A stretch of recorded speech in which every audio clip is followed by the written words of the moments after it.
Bienvenue sur la chaîne ATD Avignon, Église Réal Panier. Nous souhaitons que ce message t'encourage. Très bonne écoute. Je vous invite à ouvrir votre Bible et c'est une nouvelle thématique que l'on va développer ensemble à partir de ce matin concernant cette expression que nous développons, que nous entendons, que nous prions souvent, la direction divine.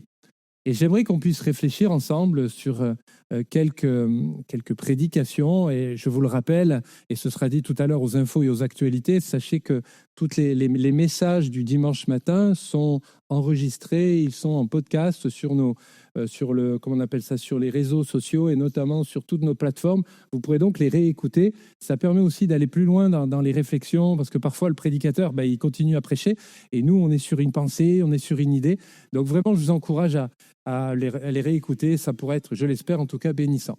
La direction divine. Ça sera intéressant de ce matin de voir un petit peu ce que cela comporte, ce que cela veut dire, plus exactement ce que dit la Bible sur ce thème, sur cette thématique. Mais j'aimerais quand même que ça puisse... On va réfléchir un petit peu ensemble là, sur ce dimanche matin. Pour certains, ça peut être une source d'épanouissement pour des chrétiens de dire « Waouh, je sais et je crois que je suis dans le chemin que Dieu a tracé pour ma vie. » Et pour d'autres, c'est peut-être plus flou, voire même très flou. Voire même parfois, on a des épisodes dans nos vies où ça peut être clair, une grande clarté, et d'autres plus ou moins flous. Pour certains, alors je veux juste lire, je prends le livre d'Ésaïe où il est écrit « Il y aura un chemin frayé, une route qu'on appellera la voie sainte », d'un contexte particulier. « Nul impur y passera ». Je vais en parler dans quelques instants. « Elle sera pour eux seuls, cette voie, ce chemin. Ceux qui la suivront, même les insensés, ne pourront s'égarer. » Ce texte est un texte prophétique parlant notamment pour le pays d'Israël. Mais cette promesse, je pense et je crois qu'elle est aussi pour les croyants nés de nouveau, que nous sommes beaucoup au milieu de nous. Mais remarquez qu'il y a une petite expression qui s'est glissée dans cette phrase « Nul impur y passera ». Non pas que nous nous croyons supérieurs que nos contemporains, mais la Bible enseigne, et c'est peut-être une pensée pour des amis qui fréquentent là l'église pour là ou les premières fois, des gens qui viennent, des amis qui viennent depuis peut-être des mois, peut-être même des années, mais qui n'ont pas fait la paix avec Jésus. Parce que c'est bien de venir à l'église évangélique, c'est bien de chanter les chants, c'est bien même de lever les bras, voire même d'être debout quand on peut.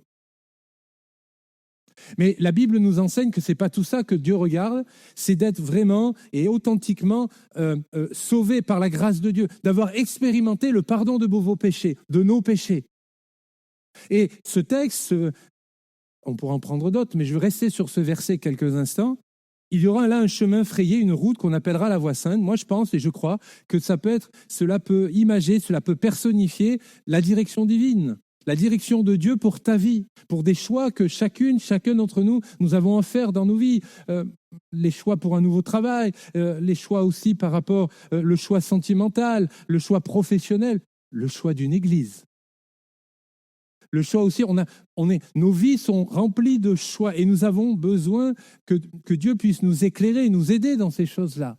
Mais nous voyons que dans ce texte, pour faire pleinement le bon choix, il faut connaître et reconnaître que Jésus est le seul Seigneur et le seul Sauveur. Je voudrais m'adresser à des amis qui n'ont pas fait la paix avec Dieu ce matin avant de dérouler ce partage. J'aimerais te dire ce matin, aujourd'hui, la Bible déclare que c'est le jour du salut. Non pas parce que c'est ce dimanche, parce qu'il avait dit, tiens, telle date, c'est ça, mais la Bible déclare que tant que Jésus n'est pas revenu, et la Bible enseigne que Jésus revient bientôt chercher tout ce qui lui appartient, aujourd'hui, c'est une possibilité pour toi que tu puisses te convertir, de demander pardon à Jésus et ressortir de ce lieu ce matin en ayant la certitude, la conviction, l'assurance que Dieu a entendu ta prière, que Dieu a entendu, il a entendu le fait que tu étais un pécheur, une pécheresse et qu'en faisant la prière tout à l'heure, Jésus a pardonné ton péché. C'est à ce moment-là que l'Église devait dire Amen. C'est le ministère fondamental de l'Église, c'est l'annonce de l'Évangile, c'est la proclamation de la bonne nouvelle de Jésus. Amen. Je reprends mon souffle. Nul impur n'y passera. Elle sera pour eux seuls. Ceux qui la suivront, même les insensés, ne pourront s'égarer. Dans notre société postmoderne, tellement de sujets, tellement d'enseignements, une cacophonie qui peut être dans nos têtes, dans nos vies, dans nos pensées, que nous avons besoin de chemins sûrs et certains. Certains parfois prétendent dans notre société, parfois même dans nos milieux, qu'aujourd'hui, Dieu ne peut, ou Dieu ne veut nous diriger. Parce que diront certains, c'est seule l'Écriture qui commande ma vie, ce qui est vrai. Mais en fait, il faut mettre en pratique l'Écriture. C'est une chose de dire que la Bible, c'est la parole de Dieu. C'est une autre chose. C'est une différence fondamentale de la mettre en pratique. Parce que l'Écriture va venir, inspirée par le Saint-Esprit, nous montrer qu'il y a des zones dans nos vies où, ma foi, ça va. C'est bien. Et dans d'autres endroits, ça va être un peu plus compliqué. C'est là où ça pique. C'est là où on se doit d'être honnête et vrai devant Dieu, là, de dire « Seigneur, j'ai encore besoin de toi ». Ou alors, de l'autre côté du spectre, d'autres disent un peu trop facilement, vous savez, rappelez-vous, il y a quelques semaines dans notre série, les fameux « Dieu m'a dit ». Je suis interpellé par ces frères, ces sœurs, ces amis qui, tous les jours, ont des révélations. Tant que l'Écriture est la borne de ces révélations, nous pouvons les entendre, nous pouvons, comme l'Écriture nous l'enseigne, les examiner. Et la Bible déclare retenir ce qu'il y a de meilleur. Donc, il y a des choses qu'il ne faut pas retenir. C'est QFD. Jésus a dit dans l'Évangile selon Jean, au chapitre 8, et au verset 14 de mémoire, il déclare, Jésus va leur répondre, « Quoique je rende témoignage de moi-même, mon témoignage est vrai, car je sais d'où je suis venu et où je vais. » Savoir, et on ne parle pas seulement de son arrière-plan, familial, culturel. Je connais ma famille, peut-être c'est à la mode de faire sa généalogie, connaître nos aïeux, ce n'est pas la question là. C'est de savoir d'où on est, c'est-à-dire là-haut, et où est-ce qu'on veut aller. L'Évangile, la bonne nouvelle de l'enseignement biblique, nous enseigne que nous sommes, nous, les êtres humains, que vous soyez croyants ou non, c'est qu'un jour, nous devrons rendre des comptes devant Dieu. La Bible déclare que chaque être humain a une âme. La Bible n'enseigne nullement sur la réincarnation. La Bible déclare que à chaque être humain, homme et femme, bien évidemment, eh bien, il est réservé de mourir une seule fois. Tiens, dites à votre voisin, là je vais vous choquer un petit peu, tu sais que tu vas mourir bientôt.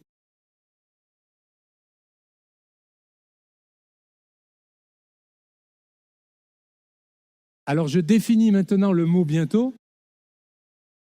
Le mot bientôt dans la Bible, c'est on ne sait pas. Parce que Jésus revient bientôt. Là, je retombe sur mes pattes.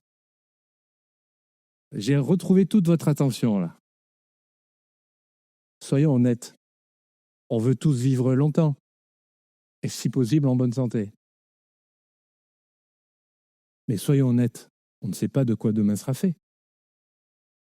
Mon propos n'est surtout pas de faire peur à personne. Mais je sais qu'on a tous peur de la mort. Plus exactement, de passer de là à de là. C'est le passage qui nous ennuie. Pour les croyants, ceux et celles qui sont sauvés, ceux qui ont l'espérance en Jésus, on sait qu'on sera avec Jésus. Et c'est une réalité. Mais c'est le passage qui dit « Seigneur ». Allez, je reviens sur la direction divine. Une première remarque. J'aimerais vous dire, avec beaucoup d'humilité, que l'expression « direction divine », sachez que ça ne figure pas dans la Bible. Ni l'apôtre Paul, ni aucun autre livre des Saintes Écritures n'en font l'enseignement directement sur cette terminologie, sur ces termes. Cependant, l'idée, elle traverse tous les 66 livres de la Bible. Et partout dans la Bible. L'Éternel n'est pas seulement Dieu, l'Éternel, celui qui pourvoit, il est celui également qui guérit, gloire à Dieu. Et je fais une parenthèse, mardi soir, nous continuons un partage sur la puissance de la guérison divine et j'encourage tous celles et ceux qui sont concernés par cela à venir mardi soir 19h30 pour que nous puissions prier, proclamer le message de Jésus et prier pour vous qui êtes malades parce que nous croyons que Jésus encore guérit aujourd'hui. Amen. Alors, il est celui qui pourvoit, qui guérit, qui fait justice, etc. Et la Bible déclare qu'il est aussi, c'est le nom en hébreu, Yahvé Raha, il est l'Éternel mon berger.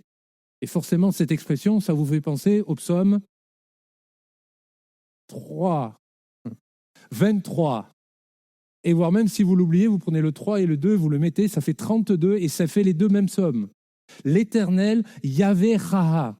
Et toutes sortes de verbes qui traduisent cette action du Tout-Puissant qui mène ou oriente le peuple, ou voire même les individus qui composent le peuple. Deuxième remarque, la direction divine peut le concerner. Alors là, je veux vraiment que vous puissiez retenir ça. Je trouve que c'est très important. Ça nous permettra aussi de mieux équilibrer, de mieux comprendre les textes de l'Écriture. Elle peut concerner donc l'humanité tout entière, retenez cette expression. La Bible nous enseigne également Israël, les nations et chacun d'entre nous. Alors imaginez ce mur avec une frise où c'est d'abord toute l'humanité. Ensuite, on a dit quoi comme deuxième? Alors parlez plus fort. On a entendu Israël. Allez, on va le prendre. Donc vous avez vu, ligne du 1, en haut, c'est humanité. Ensuite, on a Israël. Troisième ligne, on a quoi? Les nations, donc tous les autres pays, on est d'accord. Troisième ligne. Et la quatrième ligne qui se décline en de milliards de lignes, chaque individu. S'il y a des matheux au milieu de nous, ça commence à être complexe.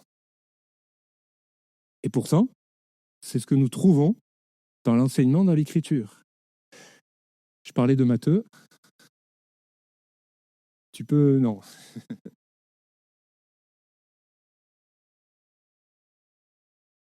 Il y a des promesses dans l'Écriture qui concernent l'humanité tout entière. Et dans l'humanité, il y a les nations, il y a Israël, il y a chacune et chacun d'entre nous. Une promesse qui est extraordinaire.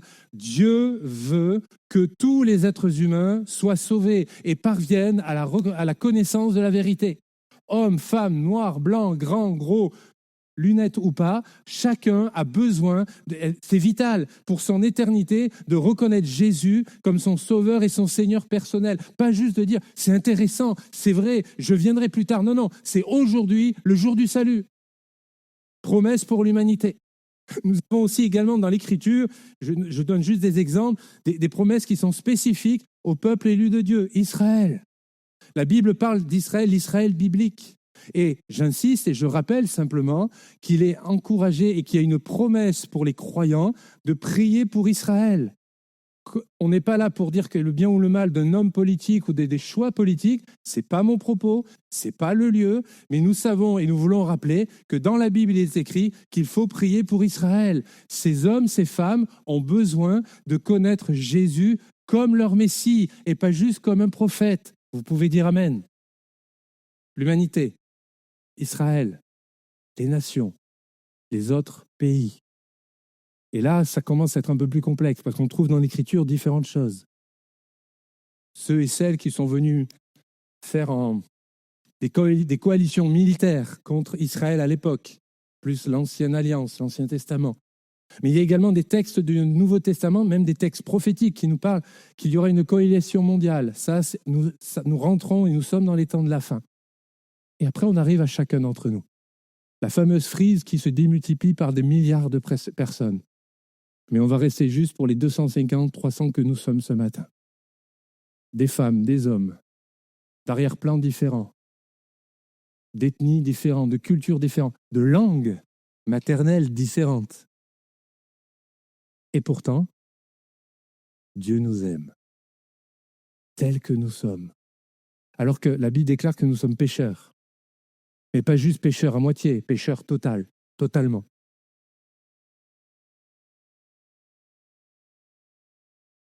Alors, dans tout ça, est-ce qu'on peut se dire que, comment dire, je pourrais dire cela, sommes-nous les jouets du destin? Sommes-nous des jouets comme un petit chat qui joue avec une pelote de laine? Ce qui est extraordinaire dans l'Écriture, et je vous invite à lire la Bible, et vous qui venez pour les premières fois, je vous encourage à venir au comptoir de publication pour vous procurer la Bible à la sortie de ce culte. Ce qui est extraordinaire dans l'Écriture, c'est que Dieu respecte la liberté la liberté de conscience de chaque être humain. Retenez cette phrase que je vais vous dire. La plus grande barrière à la bénédiction pour ta vie, ce n'est pas le chant, ce n'est pas le prédicateur, ce n'est pas la température. La plus grande barrière à la bénédiction pour toi, c'est ton incrédulité. La plus grande barrière à ta bénédiction, c'est ton incrédulité. Alors on le retourne, on le met à l'envers. La plus grande facilité pour recevoir la bénédiction de Dieu, c'est de croire. La Bible déclare, si tu crois, tu verras la gloire de Dieu. Les promesses de l'Écriture, les dons spirituels qu'on a pu entendre encore ce matin, et comme il y a régulièrement dans nos rencontres, et gloire à Dieu, elles sont pour toi si et seulement si tu les crois, tu les entends et tu les appliques. Et en rentrant à la maison, tu ne te dis pas « bon, c'était bien, ça m'a fait du bien, oui, mais… »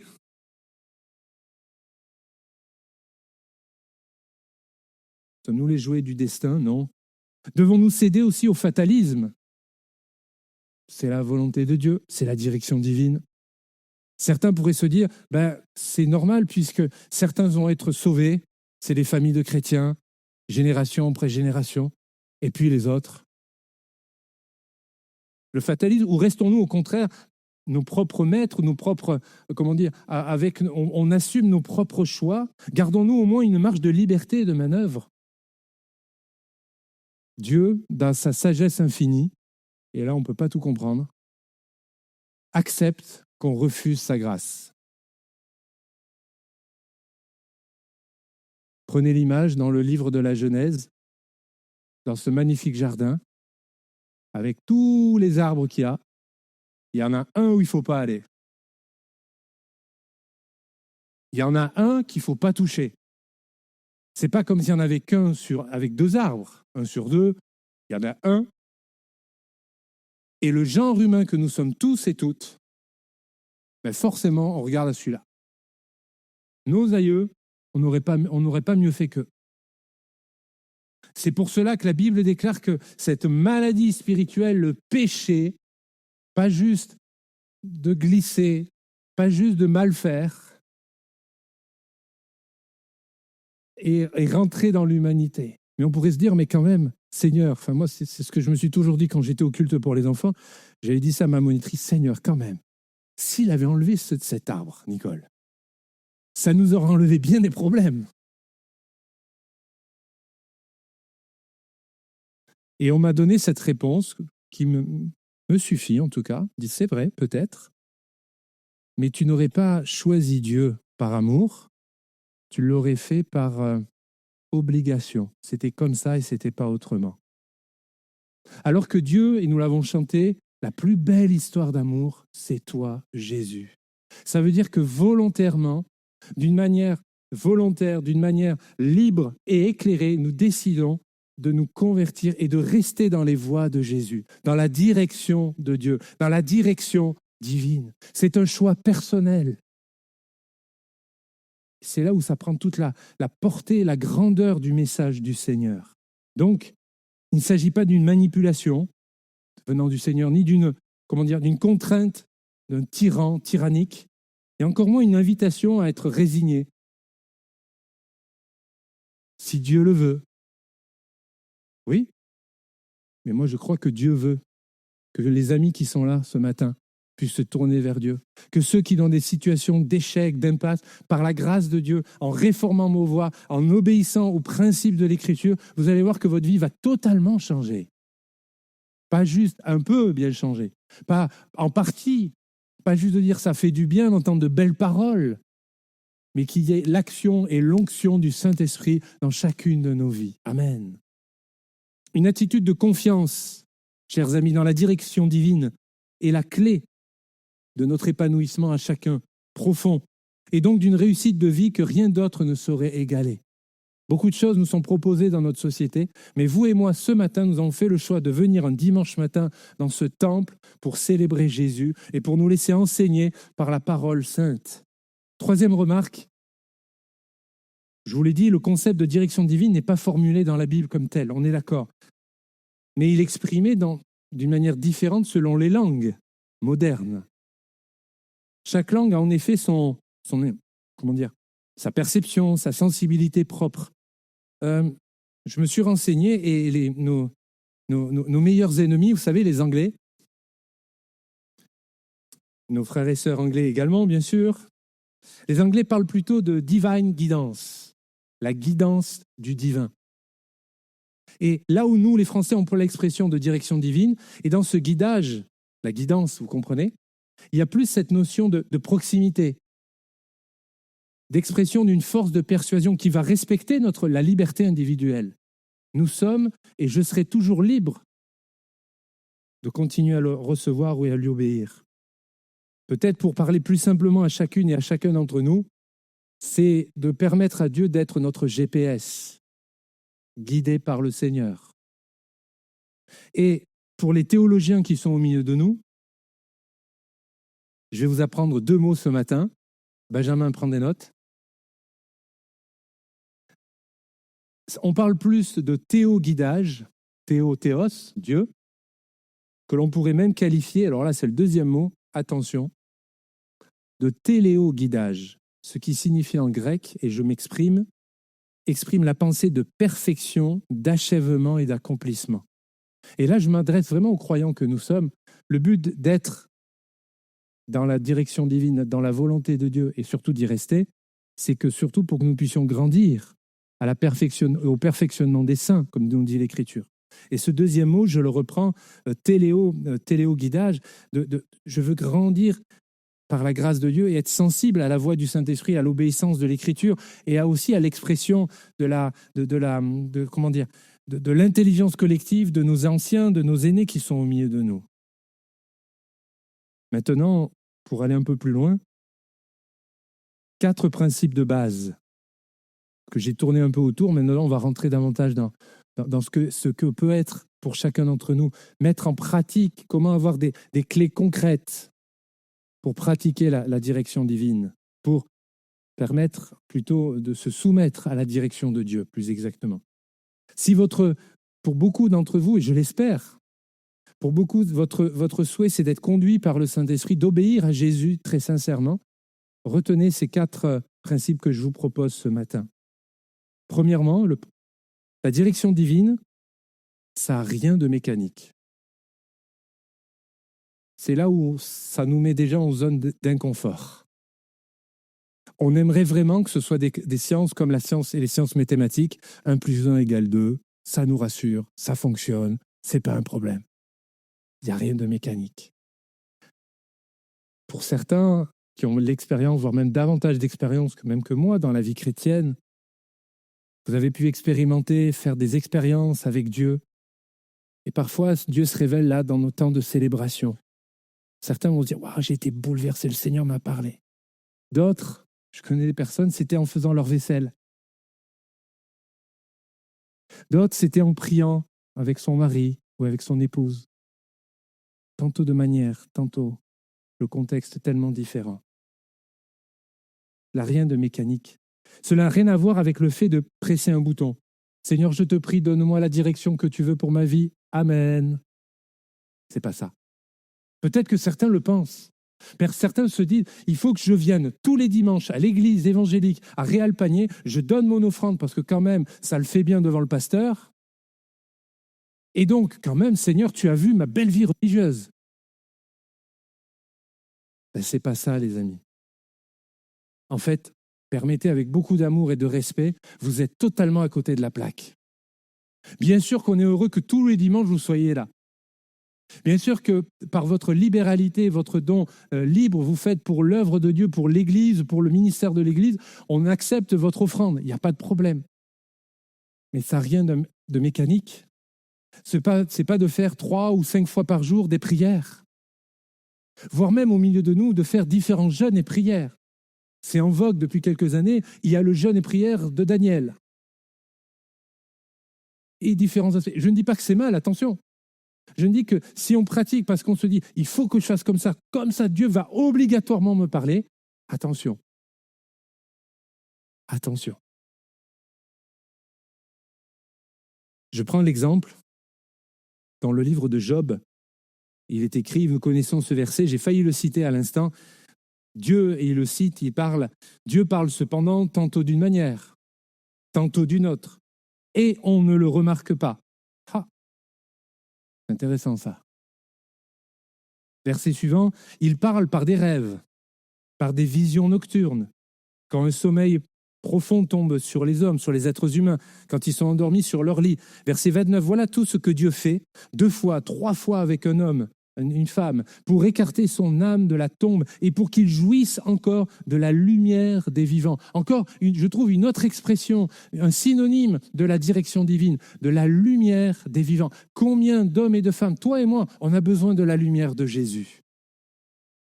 Recevoir la lumière de Jésus sur nos propres vies, sur nos couples, sur nos familles et sur nos foyers. Amen. Deuxième, principe, ce n'est pas mécanique, c'est recevoir la direction de Dieu permettez que je dise ainsi, c'est un art qui s'apprend souvent par une série d'essais, et je dirais même d'erreurs. Soyons honnêtes. Ça ne sortira pas d'entre nous.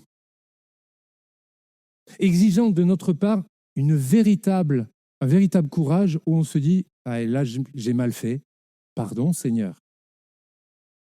Et je veux rester sensible à toi. » Je veux m'adresser aux jeunes convertis, au milieu de nous, les jeunes baptisés, ou ceux qui préparent le baptême, ou même aux frères et aux sœurs, où parfois on se dit c'est forcément de telle manière. OK ? Et parfois, c'est souvent d'autres.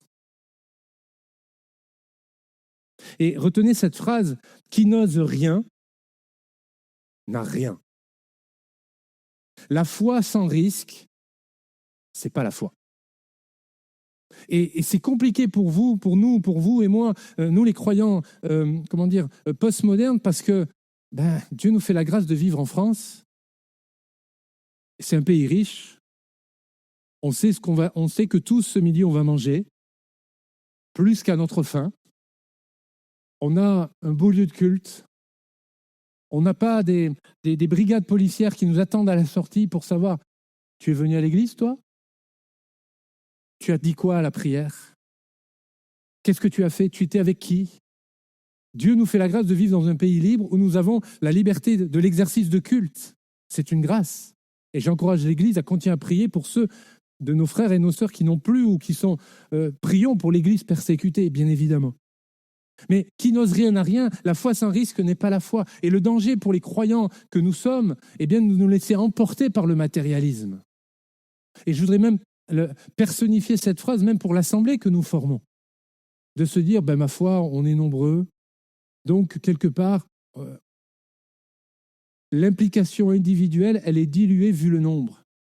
Donc quelque part, on peut se permettre de ne pas donner notre part pour l'offrande. On se dilue dans le service parce qu'on se dit, mais malgré tout, les autres, ils le font, et en plus, ils le font bien. Bon, vous ne remarquez pas qu'ils sont fatigués, qu'ils sont crevés, mais on se dilue. Mais mon frère, ma sœur, tu dois prendre ta place dans ton église, dans ton assemblée. Je ne dis pas prendre la place de quelqu'un d'autre, prendre ta place. Parce que c'est spirituel, c'est ce que l'Écriture nous enseigne. Qui n'ose rien n'a rien. La foi sans risque n'est pas la foi. Quelle est la dernière fois où tu as fait un acte de foi ? J'attends pas de réponse. Et posez-vous cette question. Quelle est le dernier moment où tu as fait un acte de foi, où tu t'es dit pour un choix dans ta vie, pour une orientation, pour quelque chose de particulier, je vais prendre du temps davantage avec Dieu.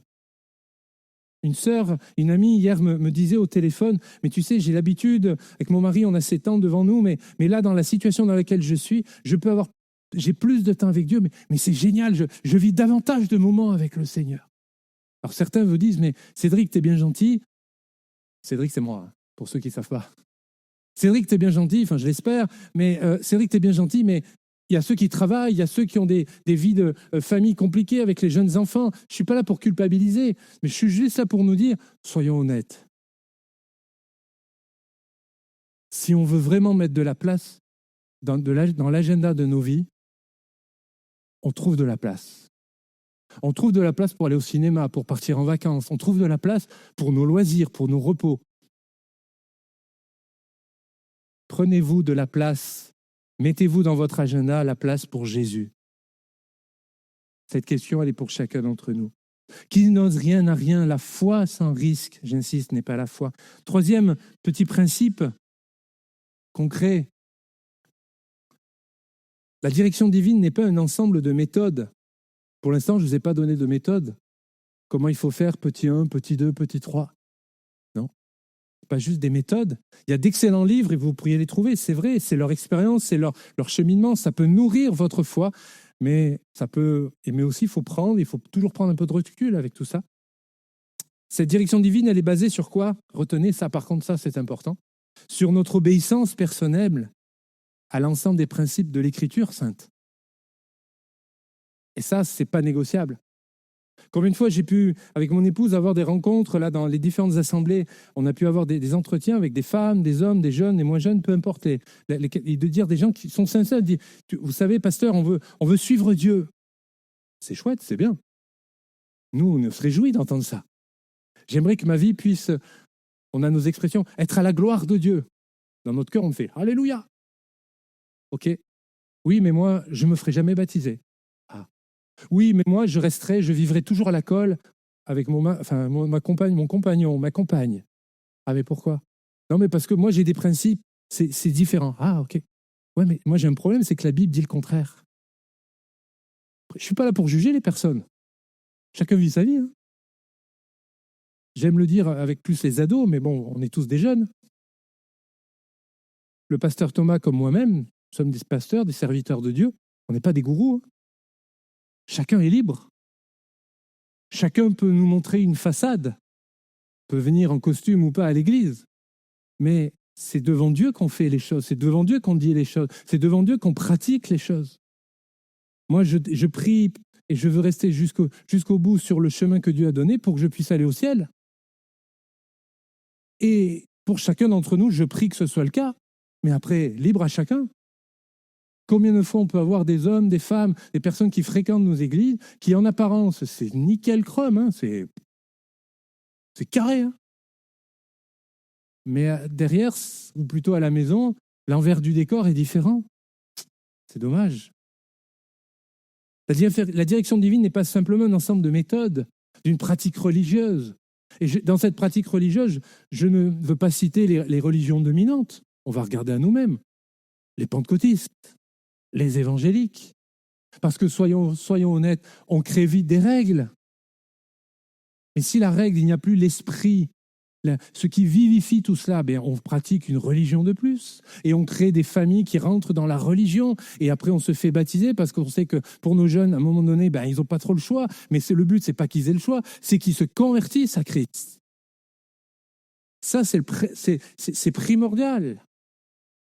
Et qu'ils expérimentent le baptême dans le Saint-Esprit, la vie de l'Esprit, les dons spirituels, les dons les meilleurs. Amen. Savez-vous qu'il n'y a pas d'école pour apprendre la direction divine?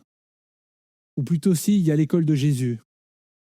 C'est-à-dire dans votre piété personnelle. En lisant la Bible chaque jour, le matin ou le soir. Je ne vais pas rentrer dans les polémiques stériles. Jésus, c'était tôt le matin, certains, c'est peut-être le soir, c'est peut-être certains le midi. Mais lisez la Bible. Mais pas juste de dire, le pasteur a dit, donc je vais prendre 3 versets. Non. Lisez que 2 versets, mais priez avant, laissez-vous pénétrer par cette parole. Ayez une vie d'église. Que ce soit celle-ci, gloire à Dieu, ou une autre, des églises fondées sur l'écriture avec un équilibre. Que Dieu vous bénisse. Mais trouvez une vie d'église stable et servez le Seigneur. Parce que ce qui est formidable avec Dieu, c'est que Dieu recrute à tous les âges. Vous avez entendu? Pasteur Berton, il dit Amen. Alors là, il m'a ouvert une porte. Alors, on va y aller. L'œuvre de Dieu, on recrute à tous les âges. Mes frères, mes sœurs, la vie d'église ne se résume pas à assister à un culte un dimanche matin. Mes frères et sœurs, mes amis, je vous encourage à prendre à cœur votre vie de votre église. Ce n'est pas mon église, ce n'est pas notre église, c'est la nôtre, c'est la vôtre. Et vous me direz, oui, mais je vous entends, là, je lis dans vos pensées. Mais tu sais, Cédric, le soir, on est fatigué. Nous aussi. Et certains sont là, et la Bible déclare, ils combattent le bon combat de la foi. Et ils prient pour vous. Le prédicateur, vendredi soir, à la réunion de prière, il nous partageait qu'il prie pour l'Église. Dieu lui a donné cette sensibilité de prier pour l'Église. Et en fait, il cartographie l'auditoire que nous formons. Et dans sa vie de prière, il prie, il commence sur ce côté et il commence à prier pour les uns et pour les autres. Alors, il ne faut pas que tout le monde change de place, sinon ça va le perturber. C'est ce que je me suis dit. Mais j'ai trouvé ça un bel exemple. J'ai trouvé un bel exemple de se dire, c'est sa manière, c'est sa méthode. On ne va pas tous l'appliquer parce que tous nous disent, mais je ne sais pas qui est quoi, peu importe. Mais de prier les uns pour les autres, les uns avec les autres. Mais avec les autres, il faut être avec les autres. Vous êtes d'accord avec moi?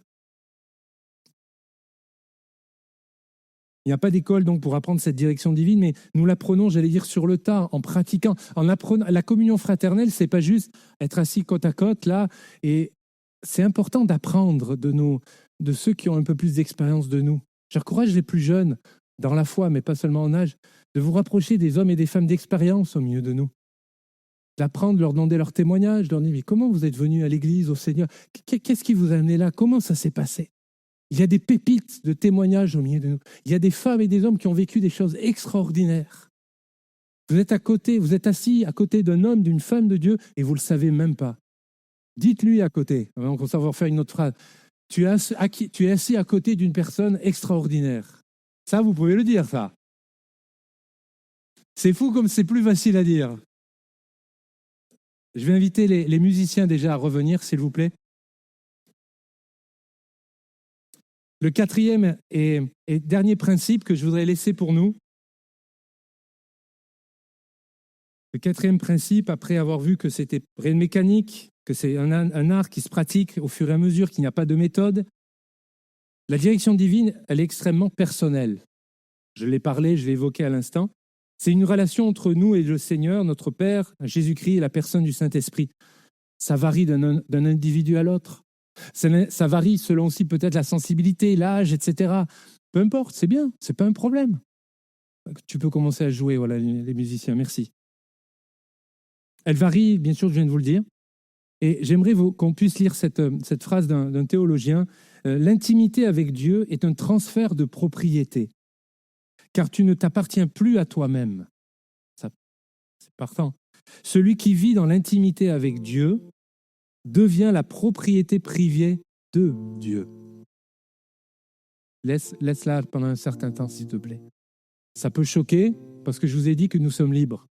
C'est vrai, mais volontairement, je suis libre et je me soumets à l'autorité divine. C'est moi qui le décide. C'est moi qui remets les clés de ma vie, qui remets les clés de Jésus, de ma vie. Tout le trousseau. Pas seulement la clé de la porte d'entrée, mais le garage, je vais garder pour moi. Toutes les clés du trousseau, je me les garde. Je lui donne. L'intimité avec Dieu, c'est toi qui dois la développer. Moi, je ne peux rien pour toi. Je peux prier, je peux t'encourager, on peut avoir des rendez-vous, on peut faire plein de choses, mais c'est individuel. Ce que Dieu demande à l'un, il ne va pas forcément le demander à l'autre. Ça dépend de beaucoup de facteurs et le temps serait trop long pour le faire. Une dernière parole de prudence, et encore et quoi, nous allons avoir un temps de prière et de ministère. Et je l'ai nommé comme une parole de prudence et d'équilibre. La décision, chers amis, de chercher sérieusement la direction de Dieu pour ta vie, le plan de Dieu pour ta vie, pour notre vie, pour l'Église, etc. Soyons honnêtes, nécessite de notre part une rupture claire. Une rupture claire avec toute autre forme de direction. Je m'explique. Tu es là, tu te dis oui, c'est vrai. Seigneur, je vais répondre à l'appel et je désire être sensible à la direction que tu veux pour ma vie. C'est bien. Mais dans ta vie, tu trafiques avec l'occultisme. Tu trafiques avec ces choses-là. Avant de faire cette prière, fais une prière, une pré-prière. Dis, Seigneur, je me repens de cette pratique. J'abandonne cet occultisme. J'abandonne toute pratique.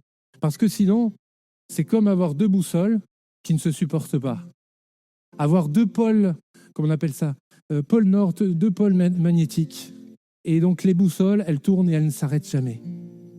Combien d'hommes et de femmes au milieu de nous peuvent dire, et ils vivent des bons moments avec le Seigneur dans la présence de Jésus dans l'église, et en semaine, ils nous appellent, pasteur, ça va pas, j'ai des oppressions, j'entends des voix, il y a plein de choses. Et nous, on ne comprend pas parce qu'on se dit, ma foi, dans l'église, tout se passe bien. C'est parce que les choses sont... Il n'y a pas une rupture claire. Et il y a un appel solennel pour beaucoup au milieu de nous ce matin, qu'il y ait une rupture claire. Et cette mélodie qui est jouée depuis maintenant 2 minutes, que nous avons chantée tout à l'heure, « Je suis enfant de Dieu ». Je suis plus esclave, alors certes, de la peur, mais je pense qu'il y a d'autres esclavages modernes. Il y a la mondanité, il y a la sexualité, il y a la pornographie, il y a quoi d'autre comme esclavage? Il y a le pouvoir, il y a l'argent, il y a la place, il y a l'orgueil. Combien d'hommes et de femmes sont esclaves de tout cela? Je vous invite à ranger vos Bibles maintenant, on se met en prière et on va reprendre ce chant maintenant. Et c'est cette dernière diapo, je pense, qui va s'afficher. Mes amis, c'est mieux de boiter sur le bon chemin que de marcher sur la mauvaise route. Et je crois très sincèrement qu'il est maintenant temps qu'il y ait beaucoup de gens, qu'il y a beaucoup d'amis au milieu de nous, plusieurs amis au milieu de nous, qui puissent marcher sur le véritable chemin. La voie sainte que nous avons lue ce matin. Je ne te demande pas seulement de te lever, je ne te demande même pas seulement de venir sur le devant, je te demande d'y réfléchir. Sur quel chemin marches-tu actuellement? Si tu n'as pas la conviction que tu es sur le chemin de Dieu, je t'invite à te lever à ta place dès maintenant. Nos yeux sont fermés, nos têtes sont baissées. J'invite l'Église à prier. C'est mieux de boiter sur le bon chemin que de marcher sur la mauvaise voie. Oui, tu peux être encore en souffrance. Oui, tu n'es pas parfait, mais moi non plus, je ne suis pas parfait. Aucun des chrétiens ici n'est parfait. Et celui qui pense être parfait, tu dois te lever parce qu'il y a l'orgueil dans ton cœur. Mais il faut marcher maintenant sur le chemin de Jésus. Alors j'encourage maintenant les amis à vous lever maintenant à votre place. On n'est pas là pour savoir qui se lève, qui ne se lève pas. Il y a des amis qui se lèvent et Dieu est en train de les bénir. Et nos amis vont prendre ce chant maintenant avec Christophe. Ils vont le chanter. Et pendant ce temps, voilà, on va prier ensemble. Lève-toi maintenant. Crois que Dieu te cherche. Il y a des amis qui ont besoin de revenir et de marcher sur le chemin de Jésus. On a eu un appel ce matin à la conversion, à la nouvelle naissance. Il y a des amis qui ont besoin de se lever, de dire « Je m'abandonne à toi. Je m'abandonne à toi, Jésus. » Oui, c'est dur parce que tu vas devoir avoir une rupture dans ta vie. Il doit y avoir quelque chose de clair. Tu vas devoir prendre des choix, faire des décisions. Mais c'est pour ton intérêt, c'est pour ton salut, c'est pour ton éternité. Mon ami, lève-toi ce matin. Mon frère, ma sœur, chers amis, lève-toi ce matin parce que Dieu t'appelle, parce que Dieu veut que tu sois là maintenant. On va chanter ce chant et après, pendant ce cantique, je vais prier. Mais lève-toi et vis les paroles de ce chant maintenant. Amen. Alléluia. Tu m'as ébloui. Alléluia, Jésus. Par tes mélodies. Alléluia. Tu m'entoures d'un chant. Chant de délivrance. Alléluia. Travaille les cœurs, Seigneur. Brise l'orgueil. Brise, consume, Seigneur. S'enfuit. Lève-toi à ta place maintenant. Réponds à l'appel de Jésus. Jésus te cherche. Jésus cherche ton cœur. Jésus veut t'aimer. Jésus veut avoir une relation avec toi. Alléluia. Alléluia. Le Saint-Esprit est là. Amen. Alléluia.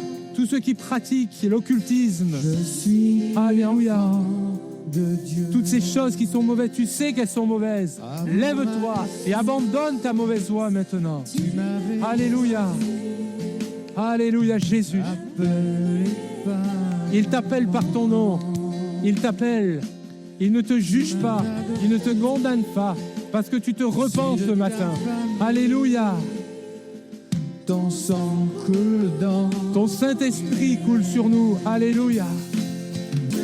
Venez maintenant. Je vais prier avec vous, avec le pasteur Thomas. Venez sur le devant, chers amis. Venez. Et toute l'Église va vous inviter à vous lever maintenant. On loue et on adore le Seigneur. Toi qui te levais précédemment, viens sur le devant. Avec Thomas, on va prier pour eux maintenant. Viens, venez, venez, venez, venez. Le Seigneur agit. Et l'Église, on bénit, on adore. On adore. Alléluia. Alléluia. Le Seigneur agit ce matin. Alléluia. Priez. Adorons le Seigneur. Alléluia. Jésus est bon. Merci d'avoir écouté ce message. Si tu apprécies ce podcast, alors abonne-toi et partage-le à ton entourage. Que Dieu te bénisse et à très bientôt.